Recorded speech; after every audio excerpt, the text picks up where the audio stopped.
John 17 verse 4. I glorified you on earth, having accomplished the work that you gave me to do.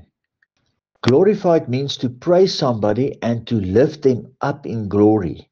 Jesus Christ did give all the praise unto the Father, and in so doing glorified the Father.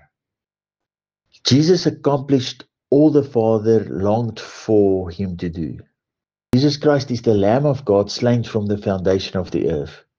Jesus Christ was obedient unto the Father even in death.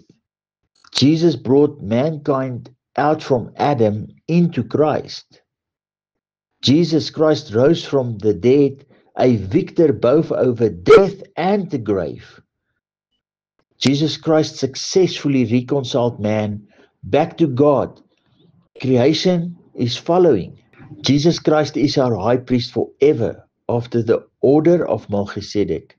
Jesus Christ will reign as king until all power and authority is yielded to him. Yes, until every knee bowed and every tongue confessed that Jesus Christ is Lord of all.